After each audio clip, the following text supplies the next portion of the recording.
Avec son sens de l'humour contagieux et sa bonne humeur tout en décontraction, Thomas Sisley a conquis le monde du spectacle en quelques années. En rencontre avec un phénomène pour qui le stand-up passe comme un art de vivre. C'est quoi le stand-up? C'est ma grand-mère, le stand-up.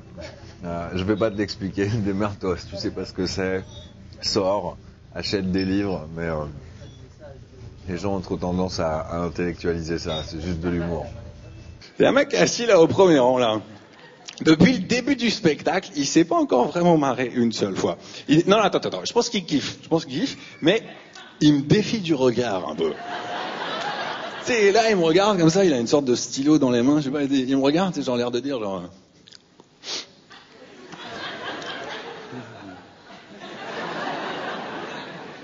Ouais, c'est marrant, alors tu crois que je vais rigoler?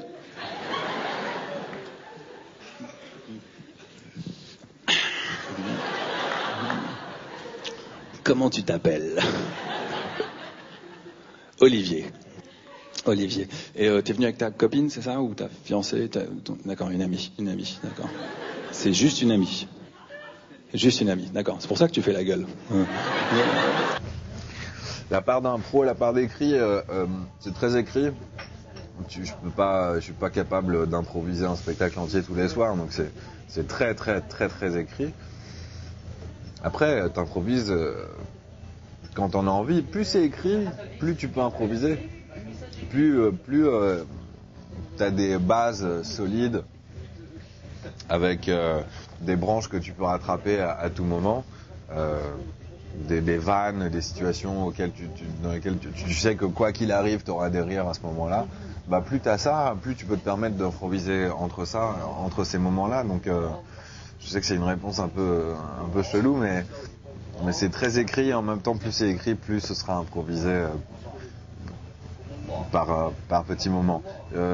Les endroits où t'es obligé d'improviser, c'est tout ce qui est en rapport avec le moment par moment, tout ce qui se passe sur le moment dans la salle. Si un retardataire qui s'assoit au premier rang, un bébé qui pleure, un portable qui sonne, enfin tout ça c'est des choses sur lesquelles tu vas forcément rebondir parce que c'est du stand-up et que tu dois être sur le moment, tu parles aux gens qui sont devant toi, tu récites pas un texte. Donc tout ça c'est des moments où tu seras en impro.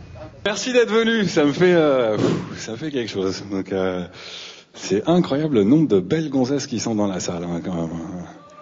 Je trouve ça assez incroyable en règle générale en fait le nombre de belles meufs qui viennent voir ce spectacle. Bon, c'est vrai. Par contre les mecs sont assez moches, j'ai remarqué. Bon mais c'est classe, ça me fait plaisir. Moi je suis toujours super étonné moi quand il y a autant de monde qui vient me voir moi parce que je sais que c'est pas donné d'aller voir des spectacles donc d'ailleurs c'est pour ça qu'on a fait des tarifs un petit peu moins chers qu'ailleurs et je trouve ça vachement bien vraiment parce que comme ça il y a pas que les riches qui viennent voir ce spectacle, il y a aussi les radins. Donc merci à tous les radins qui sont là ce soir. Normalement j'ai foutu la merde dans 2 ou 3 couples. Parce qu'il y a des mecs qui ont invité leur meuf. La limite, c'est ce qui me fait pas marrer. Tu vois, faire des vannes sur les blondes, ou sur Internet, ou sur les téléphones portables, ou sur Séverine Ferrer, ça me fait pas marrer. Parce que ça a déjà été fait trop de fois, donc moi j'ai fait une overdose, ça me fait pas rire du tout. Mais c'est pas un tabou, tu vois. Maintenant, mes sujets de prédilection, ça va être justement ce que les gens appellent les sujets de tabou. La religion, la mort, tout. Enfin, moi, je pense que plus un sujet est sensible, plus il est intéressant. Et plus c'est important d'en rire, en plus. Par exemple, la religion, c'est quand tu oublies d'en rire que démarre le fanatisme. Donc le fait d'en rire, c'est plutôt sain. Donc oui, tout ce qui touche à ce que les gens entre guillemets trouvent un petit peu tabou, ça m'intéresse plus. Ce qui veut pas dire que je suis forcément capable de toucher à tout ça et d'être bon sur tous les sujets. Bon, la religion, il se trouve que ça m'inspire énormément, mais il y a plein d'autres sujets soi-disant tabous sur lesquels j'ai pas un avis super arrêté, ou tu vois, où j'ai pas, où je sais que je suis pas très bon dessus et du coup je les attaque pas, mais j'adorerais les attaquer, j'adorerais m'y mettre. Ceci étant dit, je dis ça fait plaisir, mais ceci étant dit, moi quand on m'a dit que j'allais jouer mon spectacle au Bataclan, ça m'a un petit peu fait flipper quand même au départ, parce que mes parents habitent vraiment juste à côté d'ici et j'avais peur qu'ils soient tous les deux en même temps dans la salle. Ouais, parce que ma mère est juive et mon père est arabe et ils sont un petit peu en guerre en ce moment. Donc voilà, hein, donc je suis juif et arabe. Ouais, je sais, ça fait rire personne, mais je suis juif et arabe. Hein. À mon avis, mes parents m'ont eu uniquement pour me faire chier. Et je suis juif et arabe. Je sais pas si vous imaginez le nombre d'ennemis que je peux avoir sur Terre. Un nombre de personnes qui me détestent sans même me connaître. En plus, c'est pas facile d'être juif et arabe, parce que 50% arabe pour un juif, c'est de toute façon déjà trop, et 1% juif pour un arabe, c'est juste impensable. Que des problèmes. Mes parents voulaient m'appeler Shlomo Ben Youssouf. Les deux familles n'étaient pas d'accord. Finalement, c'est l'ONU qui a décidé. Ouais, et du boulot à tous les niveaux. En ce moment, il y a un engouement pour le stand-up en France. Alors, qu'est-ce que le stand-up? Expliquez-nous exactement. Peut-on rire de tout? Bon, ça va se tasser, mais c'est vrai que c'est pas encore devenu une vraie référence en France. C'est en train de le devenir, hein, et ça va prendre une ampleur énorme. Mais c'est pas encore ancré dans les mentalités et dans la culture. Donc on n'a pas la culture du stand-up en France. Et comme on n'a pas la culture du stand-up en France, on n'a pas les artistes qui vont avec, le passif qui va avec, le public qui va avec, c'est-à-dire le public qui sait, qui a entendu plein de stand-up et qui a déjà une oreille formée pour ça et préparée pour ce genre de vanne. Donc il y a tout à faire.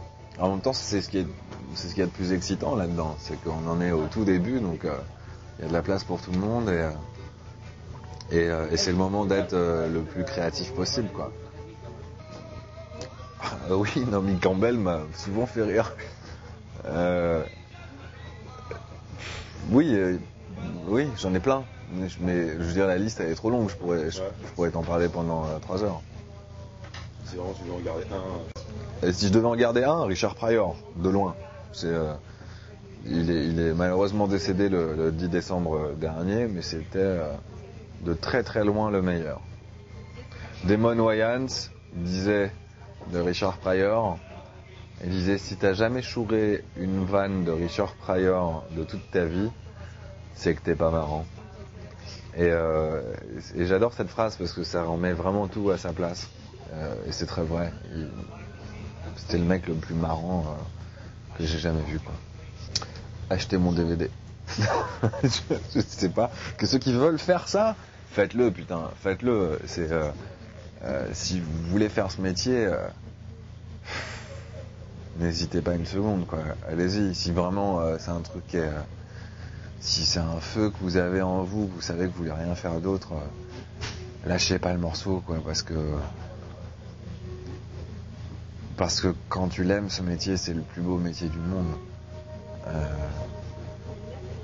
Donc, je sais pas quoi vous dire d'autre que ça, quoi. Juste lâchez pas le morceau. Et quand on finit par le faire, pour moi, moi, j'aurais pas pu faire autre chose comme métier, hein. Vraiment, hein, j'en ai chié ma race, j'ai galéré, j'ai vécu avec 30 francs par jour pendant longtemps. Mais mon Dieu, qu'est-ce que je suis heureux d'avoir fait ce choix-là, quoi. Donc lâchez pas le morceau, allez-y et prenez du plaisir. N'oubliez pas à prendre du plaisir tous les jours. J'ai l'impression que la plupart des spectateurs, quand ils vont, pas forcément vous, mais quand les gens vont voir un spectacle, qui pensent que un spectacle c'est juste un artiste qui monte sur scène et qui déroule son truc, alors que pas du tout. Il y a vraiment pas. Je veux dire, il y a un vrai échange qui se passe tous les soirs, tu vois, et c'est différent tous les soirs. Je veux dire, moi je monte sur scène, moi je vous fais marrer, et vous en échange, vous me donnez de l'argent.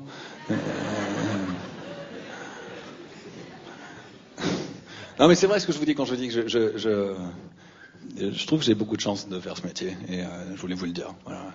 Parce qu'il n'y a pas beaucoup de mecs qui font aujourd'hui ce qu'ils rêvaient de faire quand ils étaient gamins, tu vois. Et heureusement. Parce que sinon la Terre ce serait un énorme terrain de foot avec plein de pompiers tout autour.